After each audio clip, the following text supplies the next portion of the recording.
Welcome to Got Grass, conversations with the legends and leaders of Bluegrass. You've enjoyed live Bluegrass at Guitar Town CT concerts in Hamden, Connecticut since 2008. From Tony Rice, Rouse Stanley, and Doyle Lawson to Tim O'Brien, Sierra Hull, and Billy Strings. Now you can go behind the scenes as we chat with your favorite Bluegrass stars. I'm your podcast host, Chris Worth.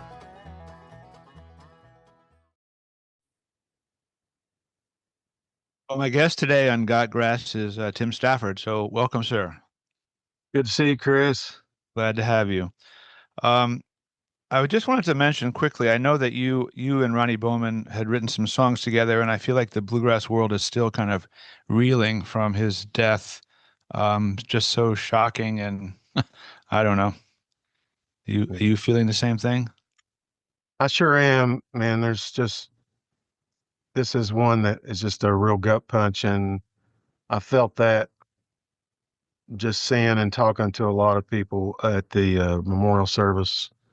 I went down for that last week, and Dan Tominski was there, and he said, I could have been ready for a lot of people, but this is one I couldn't prepare for, And I think everybody felt that way. Ronnie was just so full of life, and even though he was just a year younger than me, 64, I think, he just acted still like he was a 30-year-old man, and every time you saw him, he lifted you up with that beautiful smile, and I hadn't seen Ronnie in a while, unfortunately, but we'd written some stuff here a couple years ago, I think, and he was going to be playing our festival, our Blue Highway Fest, this October with Dan.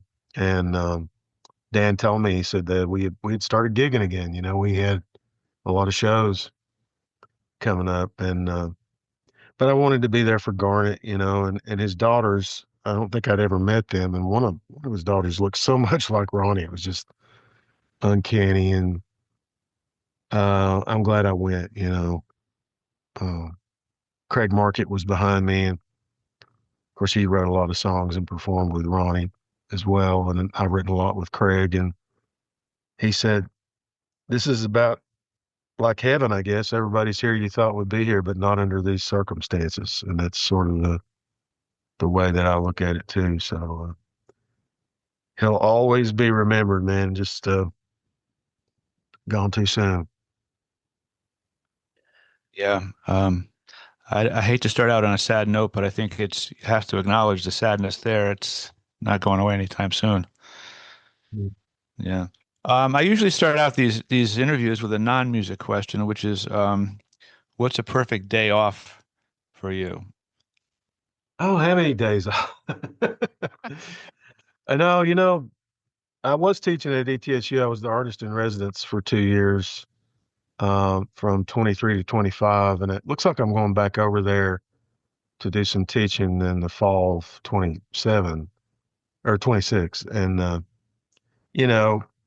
I was really busy during that period. There was always something going on. And then after last spring, when that position ended, it sort of calmed down a little bit for the first time in several years, except that I've been having some issues with my mother is 100 years old, and I'm her primary caretaker, and she's in assisted living, but I'm the one that has to handle. I have to go over there at least 3 times a week, and I live an hour away. So it's and then my sister had a bad car wreck last year, so I'm sort of her caretaker as well. She's really not able to take care of herself and doesn't have a vehicle, so I spend several days a week over there, kind of taking care of their stuff, and it actually happened at a time when I was able to do it easily. So, thank goodness for that. So when I'm not, I do a lot of reading. I was just finishing up Eddie Pennington's book on Doc Watson, which is a really cool book.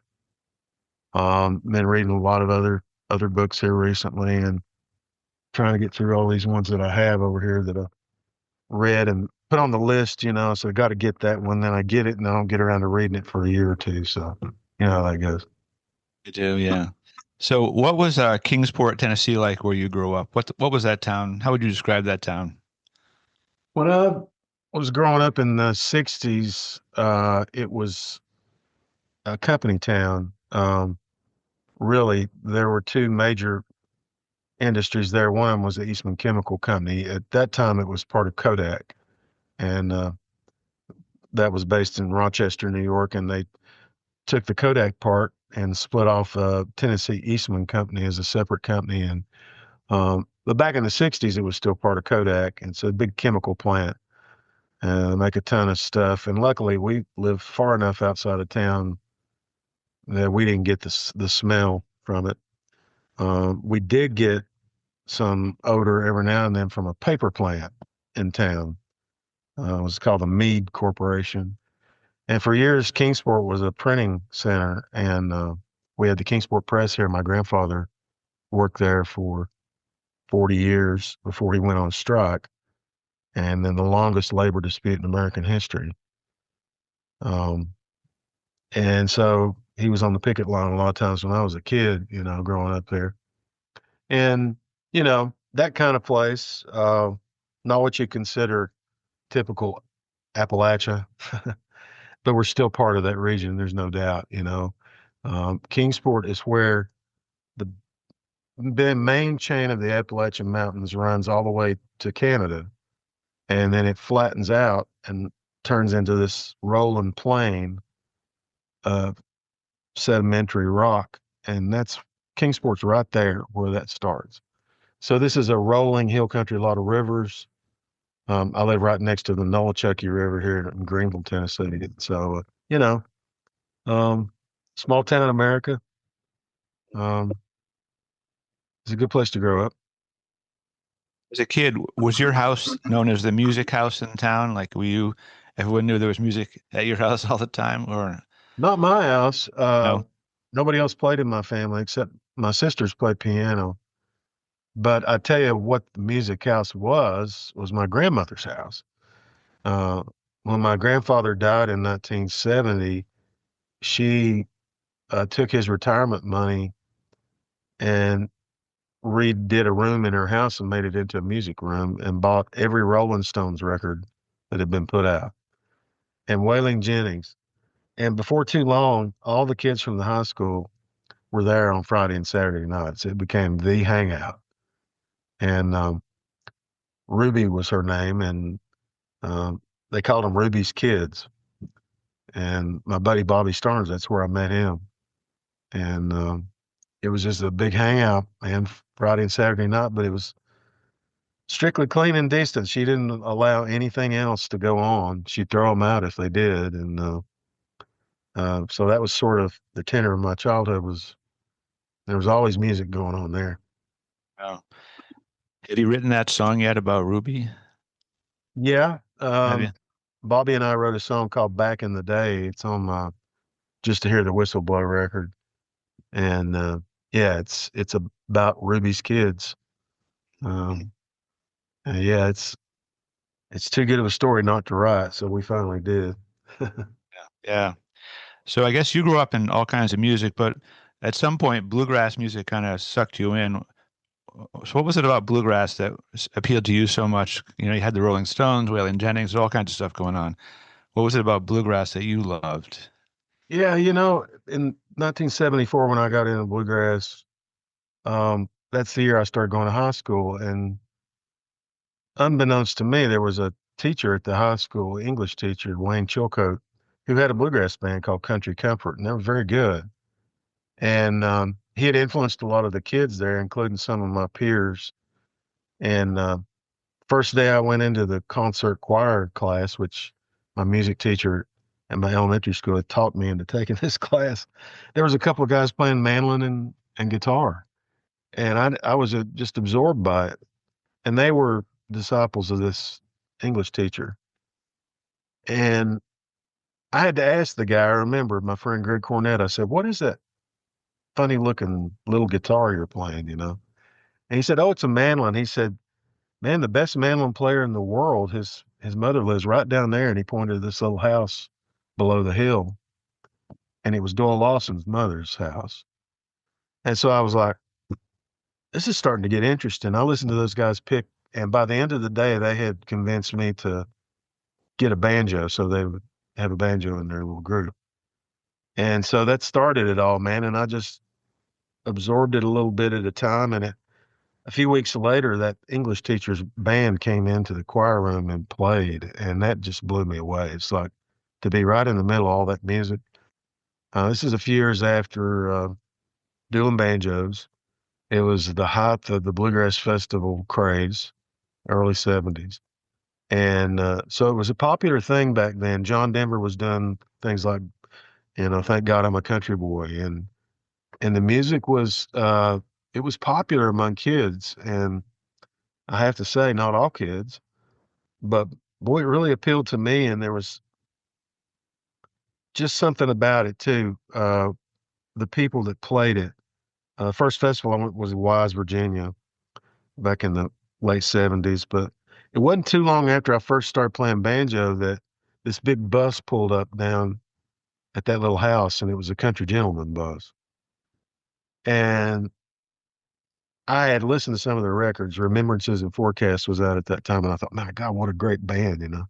So I went down there and introduced myself to Doyle's mom and Doyle, and he introduced me to Charlie Waller and Bill Yates, and Jerry Douglas was back in the band at that time. So I got to meet Jerry. And it was just so cool hanging out with these people I had heard on record, and they were so nice. Made a big impact on me. So stuff like that. And I didn't know when I got into bluegrass what a big part of the culture of this region it was. Turns out it's a huge part of the culture of East Tennessee, Southwest Virginia, so Western North Carolina. But So I know you have some degrees in history, and what realm of history interested you, or did you focus on, or do you still focus on? I Is there a still certain love history. aspect? Yeah, I mean, my major in when I worked on the PhD at Miami University in the mid 80s, my major was British Imperial History, but I had minors in American Diplomatic. But my dissertation was about the history of ideas and metaphor theory. That was what I was going to write about. Nobody knew anything about what I was talking about. They thought I was absolutely crazy, and probably was. Um, that's one thing I always wanted to finish and turn into a book. And then actually, since the mid 80s, there have been several books written on that very topic. So I waited too late to do it. But no music history. That wasn't something I got into until I came back to ETSU and got a job at the Center for Appalachian Studies and Services over there at ETSU. And we started working with Richard Blaustein in the late 80s. And that really got me interested in the musical part of it. And I thought, how did I miss all this, studying all this European history? And here I am right in the middle of some pretty important stuff, that meant a lot to me because I was Yeah. still playing by that point. Did teaching ever kind of call to you as a profession full time as opposed to music? Was there ever like a choice between those, or There was. My undergraduate degree was in history and English, but I had an education certificate, and I went through the education department there. So I was going to be a high school teacher, and I just decided I didn't want to do that. I thought, well, I'm just going to finish my master's, and then that led to the doctorate. But even then, I would teach classes at Miami and Western Civ, and then I taught some American history classes back at ETSU when I came back there. And yeah, it's always been part of what I've done. Um, but in recent years, I've been able to teach some history of bluegrass courses, which has been really cool. And one of those is at Appalachian State. I do an online graduate course um, in interdisciplinary studies called Bluegrass Traditions. And I do that every other year. And then when I taught at ETSU, I taught a class called Style and Practice Bluegrass, and it's a bluegrass history course. And you know, that's got me to where I am on this book that I've been working on for about 5 years now. The history of bluegrass since the mid '70s. Hmm. Kind of picking up where Neil Rosenberg left off in his book, and still working on it. Yeah. I had this crazy idea that like a traveling bluegrass bus seminar would one or two people go around the country and do seminars and all over the country on bluegrass for money, kind of like the Bill Monroe bus, only you're teaching. I mean, it would be a lot of work, but I thought it'd be kind of, I don't know, it just came to me as a funny idea, fun idea. Actually, that's a great idea. I'd like to see something like that happen. There's so many people you could bring into it. Um, I'm all in, man. You put it together. Let me know. Okay, I'll work on the bus. Just as a sideline here, I'm a big college hockey fan, and I was always surprised that Miami, Ohio was a huge, great hockey school. I mean, I couldn't figure it out. Miami hockey, it just whatever. Well, it is kind of flat. They called Miami was called the cradle of coaches, and a lot of famous football and basketball coaches came through Miami. A lot of pro coaches in the football ranks, and yeah, they had a pretty storied tradition. I used to love watching basketball games there because they had Ron Harper was on that team, and of course he later played with Michael Jordan for the Bulls. And that was fun to see all that. Yeah. I want to pivot a little bit towards songwriting, which I know is one of your main things. It's a mysterious world to me. Is it mysterious to you? Absolutely, there's a element of mystery in songwriting. It's right at the heart of it. And I know Diane Warren, the famous pop songwriter. For years, she wouldn't teach any courses or do any camps or anything like that. She said, "I'm afraid if I try to think about what I'm doing enough to teach it to somebody, I'll lose it because it's so mysterious to me, how it works." And that still happens. But the thing that I kind of see about songwriting is it's a perfect meld between left brain, right brain. It's like, what we consider left brain, right brain. It it has the analytical side with the lyrics. It has this right brain thing in the melody. And melding those two things together, it's a real syncretism. It really brings together opposite things to make it work. And maybe that's why it's such a mystery. Uh, there are songs that just come to people. I'm not one of those people. I have to kind of work on songs. Although I did have one song that just came to me completely whole, and I just recorded it. And I was telling Garnet Bowman that was that song "Midwestern Town" that Ronnie recorded, and I never will forget that. So I have no idea where that song came from, but it came from someplace it wasn't me, and that freaks people out, I think, sometimes with songwriting. But over the last 10 years, I've done a lot of co-writing, and when you do that, it's more like a process. I hesitate to say it's work because it's really not work to me. It's fun making up stuff and working with your friends, to do it. But there's still a process involved, and there's a little less of that mystery. What I try to do is keep my conscious mind out of the way, and I'll do things like record the very first melody idea that I get. Because usually, if we've been working on a set of lyrics together, the first melody that comes to my head is usually it's the one you've been thinking about anyway. It's been in your unconscious. So you just let that out. And that way you can tap into this thing, that is there. And there are ways to consciously tap into the unconscious if it makes sense. Mm. Yeah. I've had a couple of great songwriters on this podcast, John Weisberger and Larry Cordell. And Larry was saying a similar thing that to him, co-writing, they went to the office. They would meet at the office and work all day, and it was a job. Obviously, there's talents and things coming through and mystery, but he looked at it as not as a job, as a profession. That was his job. Went Yeah, down to the music row to the office with the guys and worked all day. It was interesting.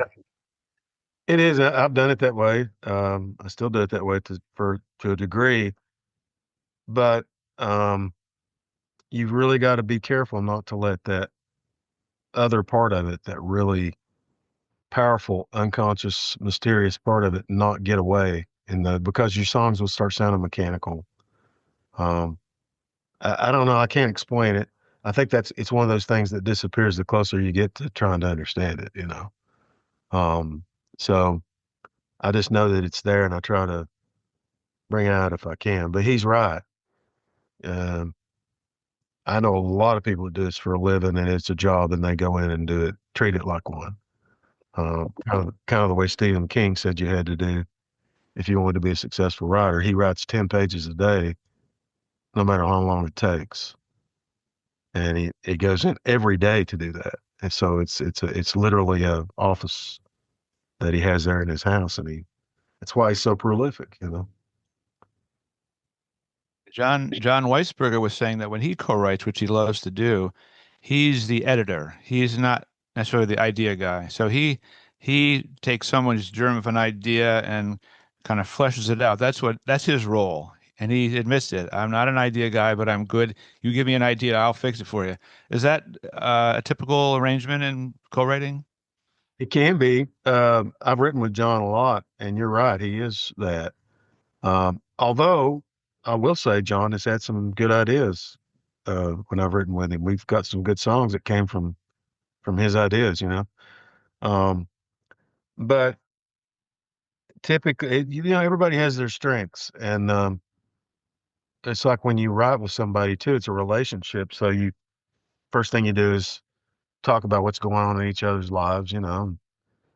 I remember Steve Gully and I had that down to an art, man. We would get down and it'd be like two brothers catching up, you know, with stuff. And then sometimes we would say something in the course of that would lead to a song. That's usually what happened.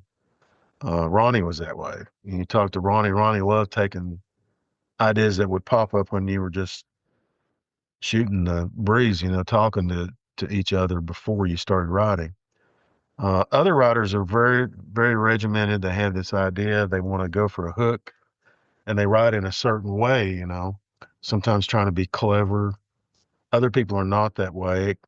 You know, I've written with Tom Utes a lot, and Tom and I had two records out, and we've written tons of songs over the pandemic. We were one a week for over 2 years, so that's a lot of songs. And you know, he reads a lot also, and we have very similar ideas about writing and how to let it flow.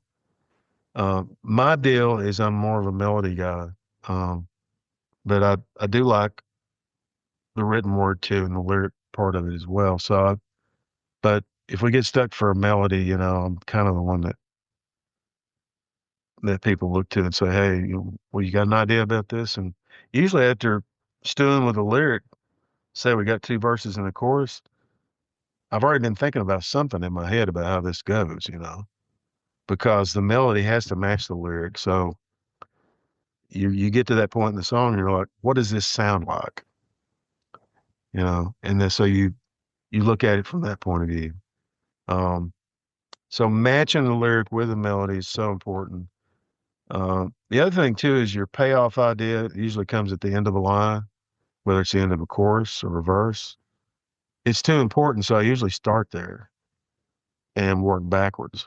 A lot of times I'll get the main idea that I want, and then I'll go backwards of how to get to that idea.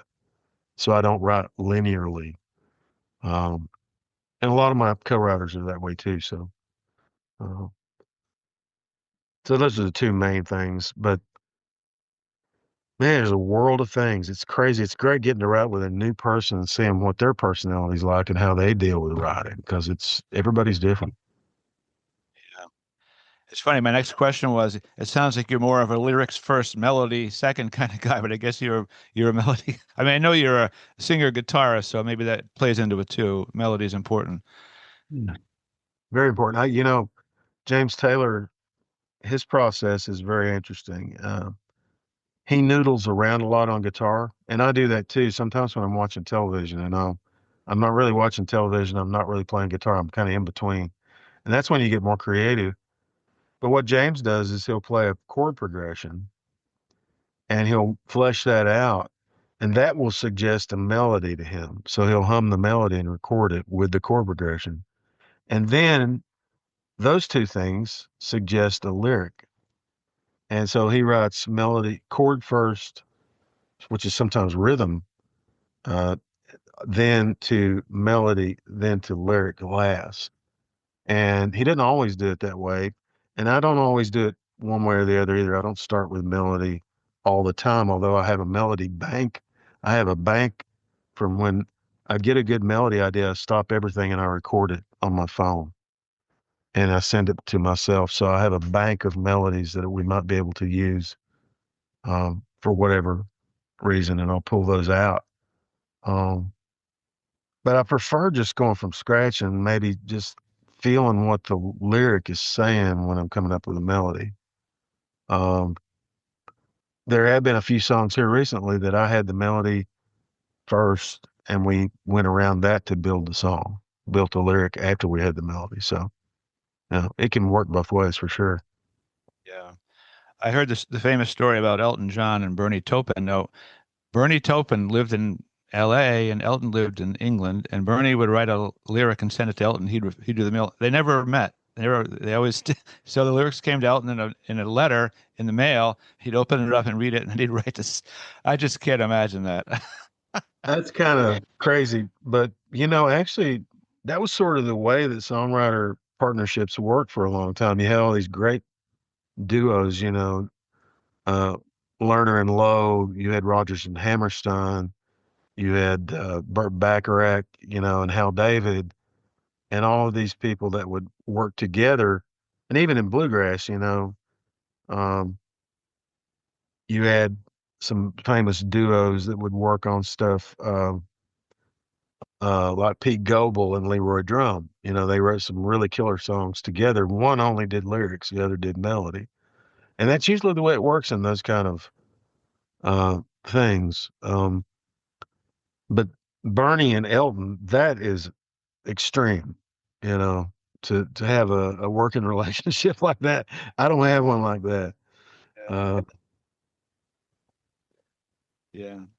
Um, do you think, talking about bluegrass and where it came from, do you think that the church or faith is kind of a necessary part of bluegrass as it grows today and thrives? I just had a long chat with Andy Leftwich about faith and his faith in music, and it got me thinking about, um, bluegrass always was kind of hinged around the church in many ways. And do you think it still needs to be or is? well, I think it is, regardless of, I mean, it just seems like it's a big part of the music one way or the other. And going back, I mean, Bill Monroe went to singing schools as a kid, and probably a Sacred Heart singing school from what we can figure out. Um, and, that's true of people like Ralph Stanley. He was a song leader in his church and he learned how to lead those hymns from his father. And, I mean, it's at the heart of everything in bluegrass, vocally. And I think that that's probably still the case. And I look at our band, the most popular songs we do are the a cappella gospel songs. And we just started doing those years ago because we had been in different bands that kind of featured that in one way or the other. When I was with Alison Krauss, we wouldn't do a cappella so much, but we did a lot of hymns with very light backing, And then I was in a group before that called Dusty Miller. We did a lot of a cappella things, including some Golden Gate Quartet songs. But Doyle Lawson's very influential with that, and his music, which is really rooted in the quartet tradition of East Tennessee, Southwest Virginia, um, made a big influence on bluegrass in the '80s forward. And it still does today, I think. You hear all these bands like Daly and Vincent. It's at the heart of what they do. And stylistically, even beyond the question of your faith, is it's just a huge part of the style of the music. Nobody's gonna, I hope, unless you don't know what it is, you're not going to confuse bluegrass with Southern gospel. It doesn't sound like that, but it has its own sound vocally that's structured from gospel music. So it's still a big part of it. It's funny because I was talking to Andy. I said, Andy, I'm not religious in any way, shape, or form, but to me, when I hear gospel music, it draws me in more than any other kind of music. I don't know why. I just something about it. It just pulls your heart in. It's not faith or religion to me. I don't know what it is. Some kind of spirit or something. Yeah, there's something there. I think the vocals, man, and coming together. We gathered together to do songs like Someday around one microphone. And that I think that's primal, that goes back a long way. You're invoking something there that goes back hundreds and hundreds of years of people singing around campfires, lending their voices, getting close to each other, you know.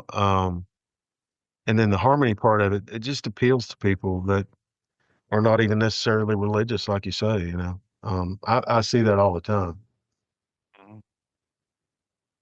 I mean, the singing around a central mic, one mic, again, to me is the ultimate bluegrass sound. And I kind of hate to see it, all this technology and in-ears and yada yada is great for young bands, but I do miss the coming together on that mic. There's nothing like it. There is nothing like it. I'm glad that Doyle and Del McCurry and a few other bands brought that back at one point. Um, some groups like the Johnson Mountain Boys, they've been doing it from the start, singing around one central mic like that. Um, and everybody kind of had the idea too that you need to play around one mic. Well, that just didn't work out as well as everybody thought it would. And actually, we all kind of grew up, I mean, I didn't grow up, but if you go back and look at the Flat and Scruggs television shows, for example, you can't really see the mics. They only have one or two there. But we found out from Tommy Goldsmith's book on the making of Foggy Mountain Breakdown that Flat and Scruggs recorded on multiple microphones when they recorded. They didn't gather around a big mic. They usually have one or two big vocal mics that they would sing live into. And they did do that, but like the banjo had its own mic, the guitar had its own mic, fiddle had its own mic. And that's something that we didn't know until Tommy did the research and he was able to find studio charts that showed, you know, what happened. And so maybe we think it's more archaic than it actually is. But I do know one thing: when you play around one mic or sing around one mic, you can hear better. There's just no way that there's no way you can capture that with in-ears or stage monitors, which we use. We've always used floor monitors, and you you can't hear as well as you can around one microphone. A famous Supreme Court justice was once asked to define hardcore pornography. You probably heard, and he said, I really can't, but I know it when I see it. Can you, can you define bluegrass? Is it the Yeah, same thing? Potter Stewart. Yeah, Yeah. it's the same concept. It is hard to say what it is, but I do know it when I hear it. I think bluegrass. There's been attempts to define it, and some of them have been so outdated, like Smith's definition from the mid '60s that said it was made up of groups of 5 to 6 white Southern men, and that's hopelessly out of date now, as we know, because there's a lot of women that play, and a lot of people of color that play bluegrass now. Um, and it's not a Southern thing, and it's all over the world. I was just talking to a guy from Czech Republic this morning. Um, and gosh, they know how to play bluegrass over there. They got some great bands. Um, so when you try to define it, it sort of slips away. We know that it's rural string band music. We know that it's based on certain things. And Bill Monroe had a template for what he had in mind that included the blues, that included all these other elements, gospel music. Um, and we know how influential Scruggs was and his style. But if you look at Neil Rosenberg's 20th anniversary edition of Bluegrass at History that came out in 2005. He did a forward and he talked about things that had changed in the music. And of course, this was 5 years after Oh Brother, Where Art Thou came out. And he said one of the things that he noticed about bluegrass is that people were calling a lot of different things bluegrass that weren't really bluegrass. And he thought it might have had something to do with the movie because bluegrass was central to Oh Brother, Where Art Thou, but there's a lot of other things in there. There's these brother duets, there's blues, um, you know, a lot of different forms that wouldn't really be called bluegrass, maybe pre-bluegrass. Um, and he said bluegrass had become kind of a metaphor for these things. And then we talk about this in my bluegrass history class, the bluegrass metaphor. So many other things are called bluegrass now that a lot of people who've played it for years wouldn't call bluegrass.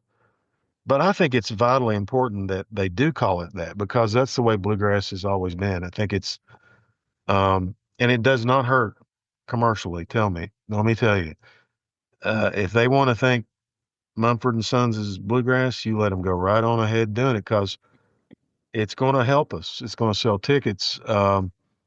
We both know it's probably not, but then what do we tell people when we try to define bluegrass? Then you start getting in trouble. Um, Jody Rockwell had a great paper that he wrote, academic paper about, and it was called WIBA, What is Bluegrass Anyway? And he tried to take it all down to basics. And what he said was that the people who are traditionalists are sort of arguing past the big tent people, the jammers. Um, and I think it's vitally important that we include those people in bluegrass. And in my book, I take it up to the present. So I include Billy Strings and Leftover Salmon and the infamous String Dusters, as well as Alison Krauss and, the Country Gentlemen. And, it's all part of the same fabric. There's no doubt about it. And to my ears, man, I, I don't think there's a bigger champion of bluegrass music right now than Billy Strings. He's doing incredible things. He loves bluegrass music. He really does. Sometimes I think he loves it even more than I do. Um, you do this for a living. It's like Doc Watson said, best way to kill your love for anything is to do it for a living. But I feel like he's in the right place. His head's in the right place with it. And I mean, he does tributes to Larry Sparks, in his shows at arenas with a 5-piece bluegrass band sold out a 40,000 seat arena. You tell me that's not good? And listen to him play, Yeah, he does. He has a portion of his show where he does the effects. They've all got pedals. It sounds a little more like the Grateful Dead jamming rock and roll. But there's a big, huge part of his show that's just straight ahead bluegrass, man. And, and nobody's ever taken it to as big of an audience as he has. Yeah. Yeah, everyone says, and I agree that he really is a traditional bluegrass player. I mean, I think his guitar playing, forget all the pedals and effects. When he sits right down and play guitar, he's playing traditional bluegrass guitar, and he's playing it like his heroes did. And I think people connect with that, even young people that, they see him up there with the hair and all the lights and stuff. But you're right, he's playing old style bluegrass, most of it. Yeah. It's amazing, and they're eating it up. Yeah. Picking it, singing it. And yeah, he's wonderful. Remember that famous speech at IBMA that Tony Rice gave? You probably were there in 2013. He says something like, "Bluegrass must be allowed to grow while retaining the heart of the music, which is the sound of real bluegrass music." Now, that's not a very specific definition, but it seems to be a good one. It just has to sound like real bluegrass music, and it's bluegrass, I guess. Yeah, of course, Tony came from, talking about a guy who played in the Bluegrass Album Band and also played Spacegrass.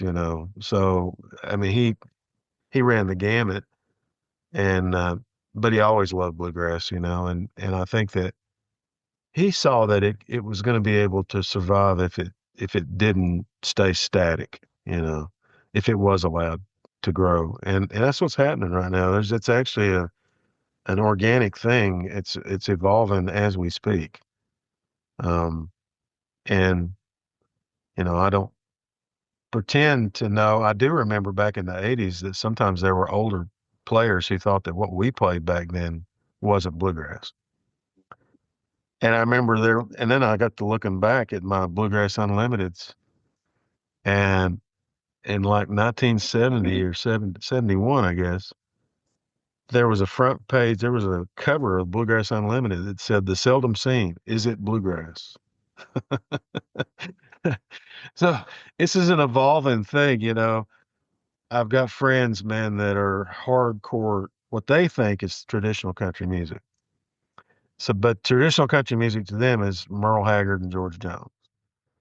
Well, I say, well, what do you think Uncle Dave Macon thought about country music? You know, eh, he saw Hank Williams as an abomination. It's all part of and you go further back, and you have people like Cecil Sharp and Maud Carpels who collected all these ballads in the Appalachian Mountains saying that records were going, the record industry was going to ruin music. So it just you can go as far back as you want, this traditional versus progressive thing.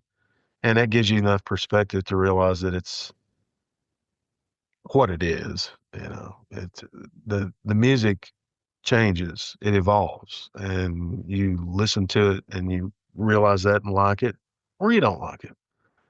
Um, I'm not going to get caught up in a traditional versus progressive argument because I think it's bogus. Yeah, good.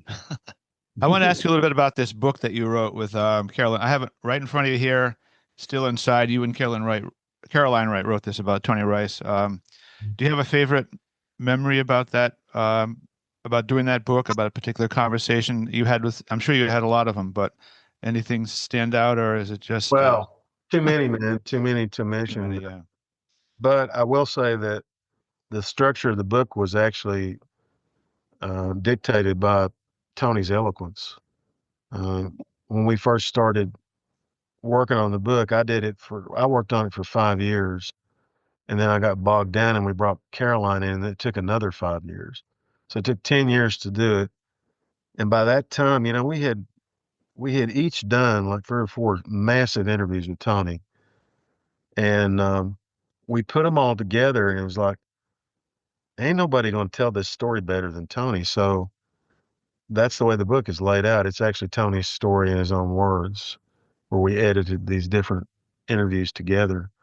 Um, and that's the way we did the background voices, the other interviews that are in the book. Chronologically, they tell the story of what was going on at that point in time. And it's sort of like a Greek chorus. Tony says his deal, and then they answer and they give the context for it.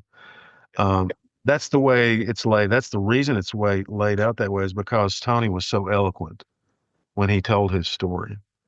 And somebody less eloquent, we would have had to make a narrative out of it. And I'm glad we didn't have to do that.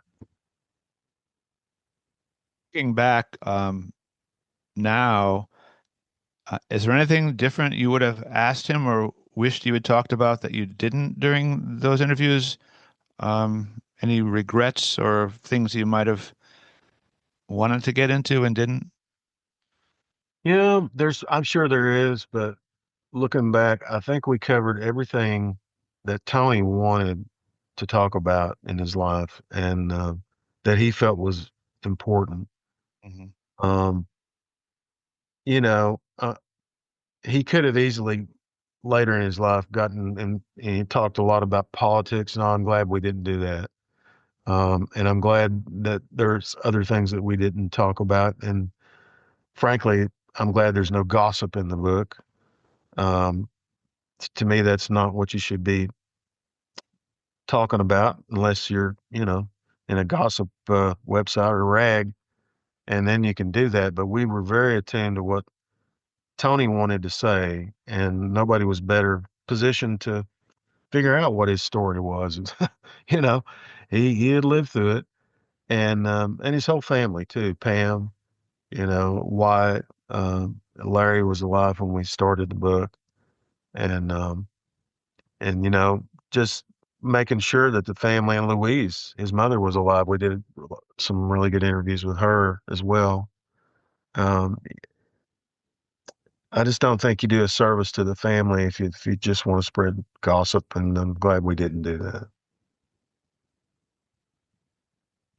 Tony played up here 4 times, and when your book came out, I wanted to see if he would sign copies of it, and I talked to Keith Case and Lee Olson. They said no way, he would never do that.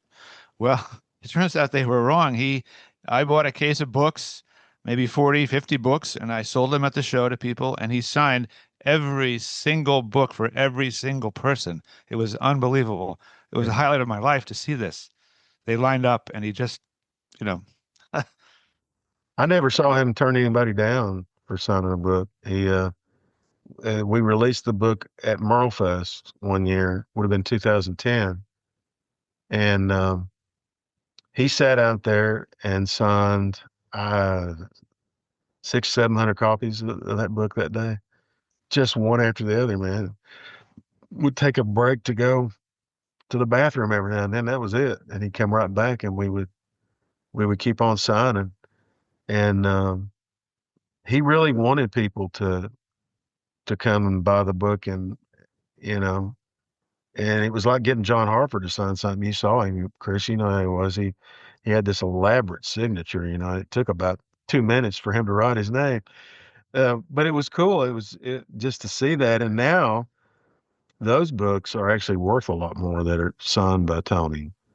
Um, I see people selling them on the internet for like $200-300, and actually that's another topic too. I'll get into it, but the book is still in print. People say it's out of print. Oh no, no, it's still in print. You can order it from my website. You can order it from Elderly Instruments. They sell them, and we also have a word of mouth press page where you can order it directly from the press. So, you know, it's still out there, and people ask me too why we did our own press. Well, my two partners that I got were close friends of mine, Bobby Starnes and Johnny Burton. They had a business at the time called Electric Graphics, and it was a pre-press. They illustrated most of the college textbooks that were done, and they laid the rest of them out. So they were big movers in that business, and so they knew all the people in the printing business, and they said, "Yeah, we can do this. This could work." And we talked to Tony and Caroline, and they were all for it. And we actually gave a percentage of each sale to Tony, and that was unprecedented. Nobody ever did that in publishing. So, very few that I know of. But he still gets it. His family still gets that. And, I'm glad we were able to make that arrangement. That to me, that was very important when we started the press. And I just want everybody to know that we wanted to help Tony as much as we could with this book, and that's one reason too that we didn't put it on Amazon is because uh, it was going to cost us money to put it on Amazon. So and I'm glad now we didn't put it on Amazon. But the problem is that there have been scalpers on Amazon trying to get $500-600 a book, which is ridiculous. Still costs $25 on one side, 30 on mine. It's you know, and it's it's still funny because I had a copy at the show that I saved for myself, which he signed, and I put it down with all my stuff to go home, and somebody took it, and it was gone. And then about 4 or 5 years later, I get a package in the mail, and it's a copy of the book signed. I don't know who it was from. I don't know where it came from. I never knew. So I have it, but somebody was an angel and sent me a copy.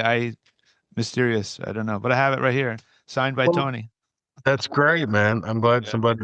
somebody get it. I mean, that was kind of whoever did it. Yeah, it was. So I want to mention a couple of names and get your reaction. One is someone I don't usually talk about on this program, but Keith Case was a major agent in Nashville and was Tony's agent for a long time, and your agent, I believe, too. And Yeah. I never met him. I dealt with Lee Olson, but what would you say about Keith Case and his role in all this?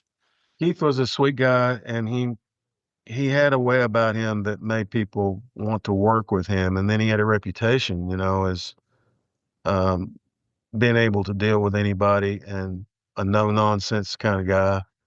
And he was big on finding people and staying with them their whole careers. And there's a lot to be said for that. And Lee Olson took over after that. We're still with Lee as a booking agent. And we were with Keith for, well, 15, 20 years. I know we've been with Lee or Keith 25 years. So, he was the one that I went down to talk to him before I joined Allison's group, and he had a bunch of cassettes laying on his desk, and this is in the late 80s. And one of them said Union Station. And I was thinking, looking back, that he was listening to their demo tape right at that time, and he decided to start booking her. And she wanted to be with him because he booked all of her heroes like Tony, you know. But he stayed with her for, well, long way into her career.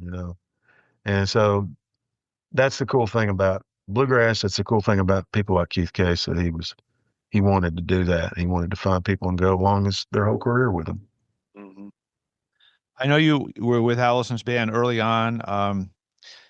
Did you expect her to become as famous as they did at that point? I mean, obviously she was a great talent, but did you think she was going to become like the superstar female of bluegrass?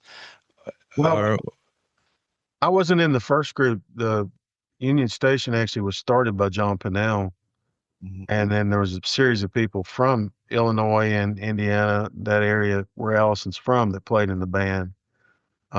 Dave Denman was a guy that was on her first record, and she just absolutely loved.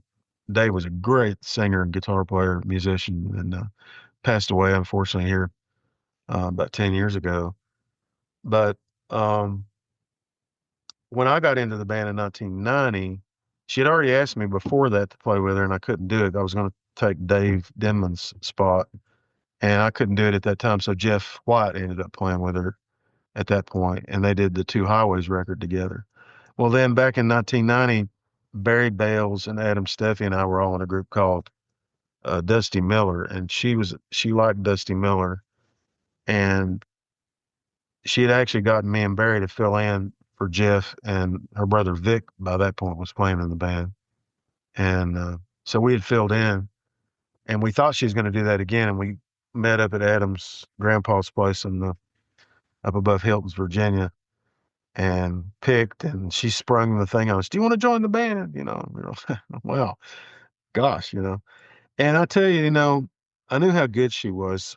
I knew she could hear stuff that was just crazy, how good she could hear stuff. And her voice was just so crystal clear, that I thought that she probably did have a chance to become a big star, And I will say that as good as she was, it really took the thing that really pushed her to that next level was that when she did the When You Say Nothing at All, the Keith Whitley tribute. And sometimes, even when you're as good as she is, it takes something like that to push it over the top to the next level. And we had seen one level of that when we were in the band because she did her first video for I've Got That Old Feeling, and I was in that video. And when it started being played on CMT and TNN, this is in 1990, uh, we played a show up in Ohio. I never will forget it. And man, the people just went nuts. We're like, what is going on? We were looking at each other, just laughing, like, what is going on? And that's what it was. It was the power of that video, which we had never seen before. So that pushed her to another level. But it took that Keith Whitley tribute to get her up to where she would sell 1 million records and become a headliner on arenas and things like that. So, um, yeah, I could see that happening. uh, Yeah. in a just world, there's other people I know that it should have happened to, like Ronnie Bowman, you know, just never did. Yeah. The other name I wanted to get your reaction to is an old friend of yours, someone who's played up here a lot, which is Rob Ickes. Mhm. Um, you could probably talk a whole half hour about Rob, but can you just kind of give us a little feedback on Rob from your point of view? Yeah, Rob actually was a friend of Ron Block's, and that's how I came to know him.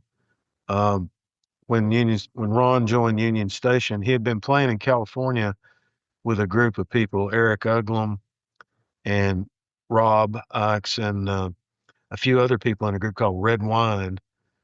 And I remember Rob came out on a few trips with us, and we had a big time, and we just laughed and carried on. And when we stayed up at Allison's mom and dad's place, and he laughed the whole time. It was like between Adam stuff, he kept him in stitches, and you know, it was just funny stuff. And then when Blue Highway started, I thought, I want to see what he's doing. I knew he was picking part time with Lynn Morris, but I wasn't sure how firm that was. And he said that he was actually, going to leave that band, and he would be interested in picking with us. And that sort of took the band. Blue Highway had started out as just me and Wayne Taylor, and then Sean Lane called me. He didn't even know we were doing anything, and he had just left Skaggs' band and said, "Hey, are you picking any?" I was like, "Yeah, well, we're starting this. Me and Wayne are going to pick some." And I called Rob on a lark, and he said, "Yeah." And that moved it to a different level with us. I didn't realize that at the time. I kind of wanted to be a regional band, or, you know, maybe we'd make a record every now and then, because I really kind of wanted to get out of playing as much as we did with Allison, because we were gone all the time. And um, then our first record came out and it did really well. It won like album of the year and stuff, and we got a booking agent and it was off to the races. Here we were playing. But Rob was a big part of the early sound of Blue Highway. I mean, um, there really wasn't anybody that played like him except Sally Van Meter was a big mentor for him out in California. And I feel like a lot of what he was doing at that time was based on some stuff she was doing, as well as Mike Aldridge is another big hero of his. And I love Mike's playing. Mike had got such great tone and was so tasteful in what he did. And Rob just sort of took that to another level. I remember he did this chop thing with his thumb for rhythm, and he got that directly from Sally. She's the only other person I ever saw do that. And I just thought it was pretty cool though that, women had become such style leaders that you could have somebody like that being a mentor for somebody like Rob. Um, so yeah, I mean, he was with us for 20 years and, then left and went with Trey. We had gotten Trey to come in and sing a demo for us. Actually, he did a pilot vocal on a song me and Wayne Taylor wrote. And, we were going to get Larry Sparks to record it. And so Trey came in the studio and sang it. Well, Sparks never ended up recording it. We couldn't get a hold of him. So he said, "Hey, the pilot vocal's good enough." So Trey ended up as a guest on our record. And that, you know, the next year, I think it was, Rob went with Trey and was with him for about 10 years. Yeah. So, uh, yeah, he's a great player, no doubt. You might not remember this, but Blue Highway played for Guitar Town in New Haven back in 2009, I think. And you were playing a black kind of, I don't know, carbon fiber guitar, and it Yeah. wasn't working. And I went home and got my Martin D21 and brought it to the show, and you played. I don't, I remember that. That was a long time ago. The little theater in New Haven. I remember that.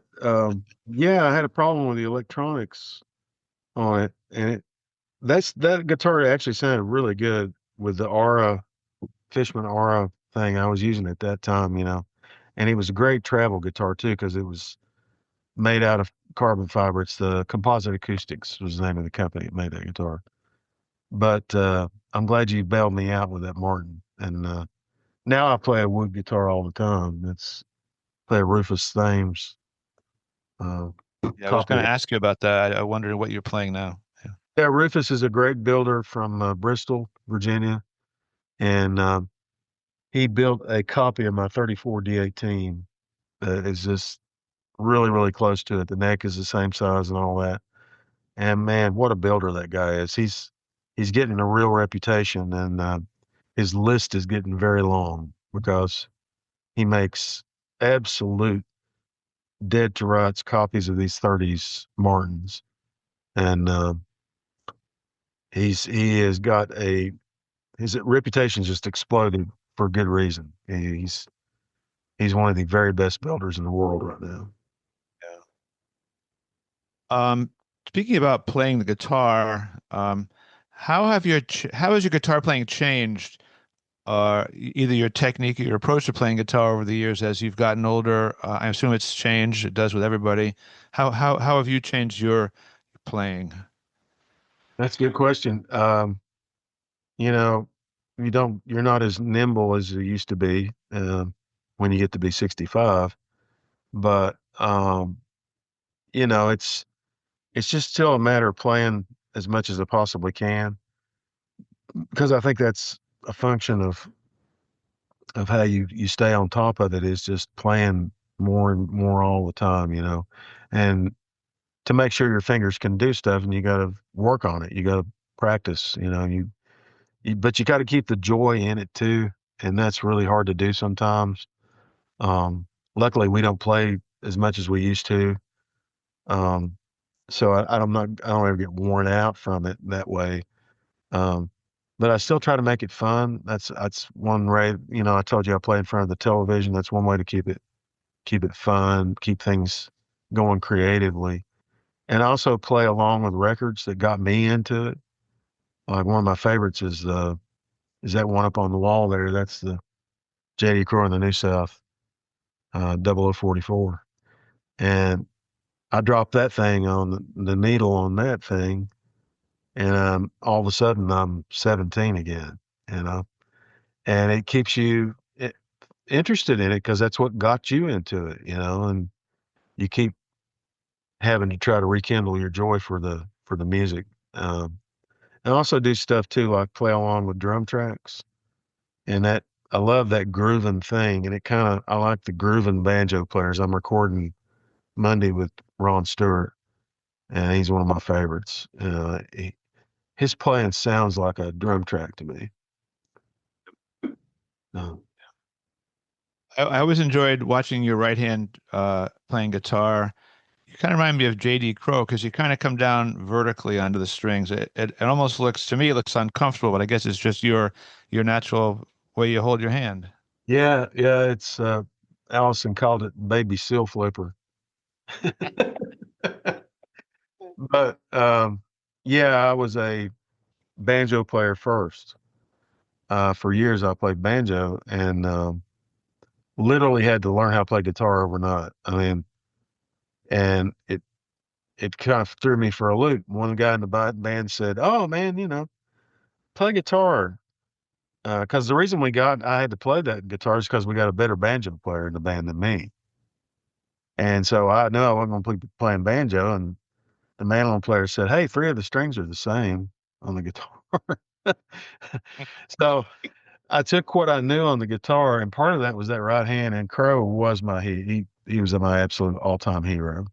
So that's probably why my hand looks like it does. Is from the Crow thing, and also different from Crow. At the time, I was into all the chromatic banjo players like Bill Keith, Tony Trischka, Alan Mundy was a big favorite of mine, and so I learned a lot of that stuff, and I ended up doing a lot of that stuff on guitar too, what they call floating now, where you use open strings and fretted strings together. And so I thought, well, maybe you can do some of that on guitar. So I still do that kind of stuff too. worked out some tunes that are just totally floating technique. Um, and so my technique is kind of based around banjo in a lot. I've written some tunes over the years that kind of have a banjo type roll in them, like Horseshoe Bend, that song that we recorded back on Wind to the West with Blue Highway, and I've recorded a few others that have a roll pattern sort of in them. They're not, it's not cross picking, it's more like a banjo roll. So Yeah, it's a unique style of yours, and as you say, it's kind of floating. It's very melodic, and it's not based on the G chord and the G run at all. It's based on it's more musical, I guess, than that, I would say, which I've always admired that approach.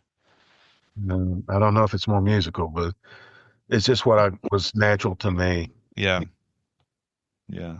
So I know when guitar players get together, they talk a lot about guitar picks. What do you like to talk about with other guitar players? Picks?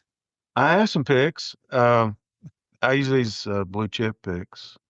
Yeah. This is and The thing that I do maybe that's a little different is that I play with the shoulder of the pick, of a teardrop shaped pick.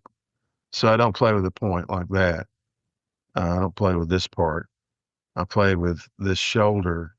And so that way, when I play, I have a whole lot of the thumb on my pick or on the pick. And also I bring it over like this. So I don't ever worry about it slipping.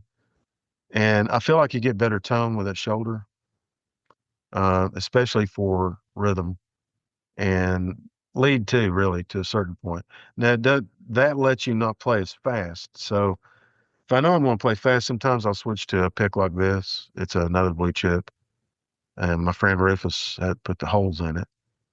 Uh, but it's kind of a more rounded point, but it still has more of a point than playing with the shoulder of a teardrop. So yeah, we talk about that kind of stuff. Mainly, we just talk about them old guitars, man. I love old guitars, the 30s and 40s, Martins and Gibsons. I've got a few Banner Gibsons here.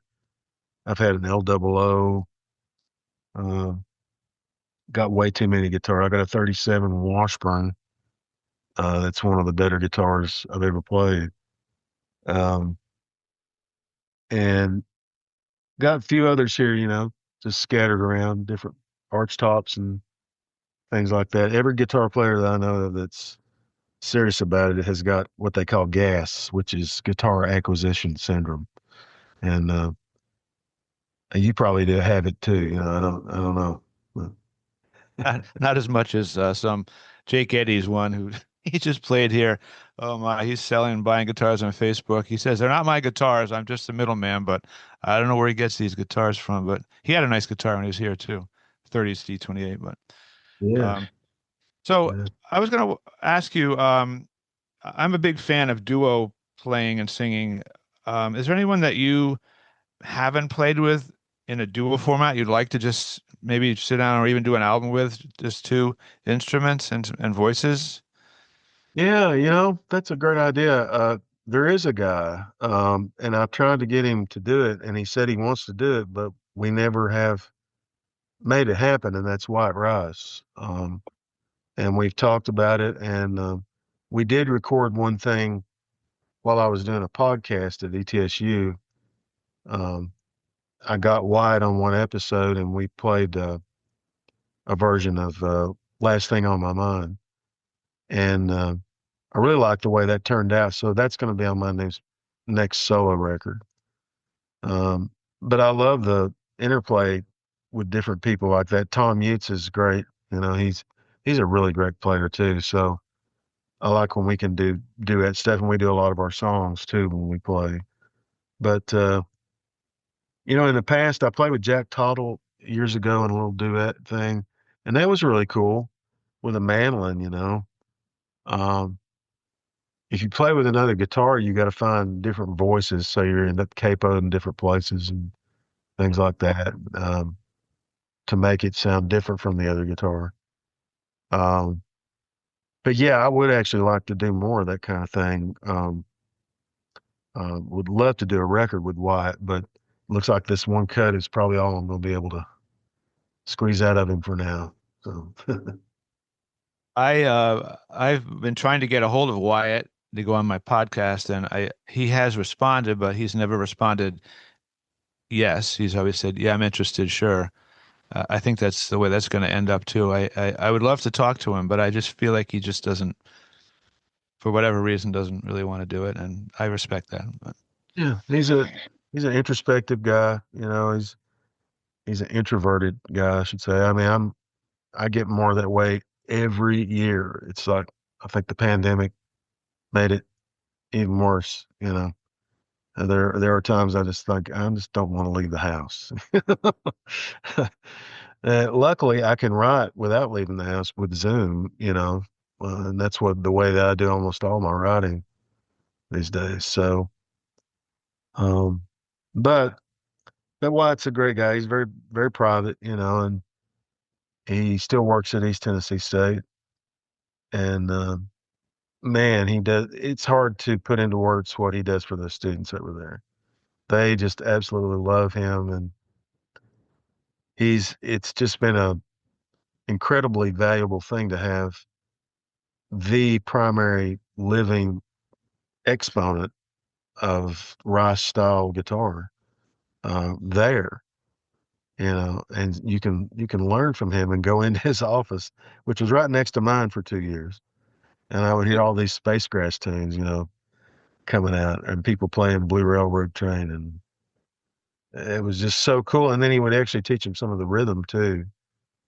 Most of them would pick it up by the end of the semester, and that rhythm is hard to teach that they play, but I love it. I love it. It's so powerful, and it's really changed the sound of bluegrass since Tony. yeah, Yeah, I mean, of all the things that Tony did beautifully, his rhythm guitar playing to me is the ultimate, because I know he's a fantastic singer, band leader, song chooser, lead guitarist, but the rhythm guitar that he played, I mean, I listen to Manzanita all the time, and I just marvel at how not just what he plays, but how he influences the band with his rhythm to play. They all get sucked into it and play along on it. you're right, man. And if you listen to bluegrass in the last 30 years, 40 years, it has a sound that's developed partially out of Tony's rhythm guitar playing. I think he's been the most influential bluegrass musician since Earl Scruggs for that reason, for his rhythm guitar. It's something I've talked to Wyatt about, and different people, and Ron Stewart, a lot of people that know it, and they say the same thing. Yeah, it's true. He's changed everything. It's a subtle thing too. Most people just try to learn his leads, and it's like, well, you're missing it if you're only trying to learn Tony's leads, boy. You're missing the gold. Yeah, I agree. I remember mentioning when he played up here once with Ricky Simpkins, I said, Ricky, I think Tony's probably the second or third most influential musician in all of bluegrass history. And he said he is. I agree with you. And I guess you feel the same way. Yeah. Dude. Yeah. Bill Monroe, Earl Scruggs, Tony Rouse, and to me, that's sort of the way it's worked out. Is there anybody in the history of music that you would have liked to have sat down and played with that you didn't get a chance to, going back as far as you want to go back? Yeah, a lot of them. Django, my gosh, wouldn't that have been something? To hear that, watch that close up. Um, and people too. Um, I really would like to have been able to have been alive when to see the first time Mozart's pieces were played, or Beethoven. Just to hear that sound for the first time, would have been incredible. And in jazz too, there's a lot of players. Boy, I would love to have been around, at least to been able to absorb some of that approach and feel for what they did. Oscar Peterson, God, what an amazing musician that guy was. Um, and I always love people like Paul Desmond. To me, got the best tone out of his instrument than just about anybody. Um, we had a thing at Brian Sutton's camp. I taught at his Blue Ridge Guitar Camp this past year, and he had all of the teachers say, pick out some pieces of music that really moved you. And I said, all right, let's get Paul Desmond coming in and take 6 and take 5. And then it just that tone just blew everybody's mind. It's like it just enveloped everybody, And I said, what about trying to make your voice sound like that, or make your guitar sound like that? What do you got to do to it to get it close to that, So yeah, man, there's been so many great musicians. It's just, it's insane. A lot of the old time musicians, I would love to have been around, to heard Charlie Poole, figure out what that was all about, how he approached stuff. If I could have got out of there alive, uh, and I'm missing a ton of people, but got a lot of heroes. Ray Charles is a big hero. I would love to have heard Ray. Mm-hmm. And, yeah. Well, I mean, I could talk another hour with you because you have a lot to talk about. But I think we probably should, for the sake of a podcast, should probably call it here. Yeah, sorry.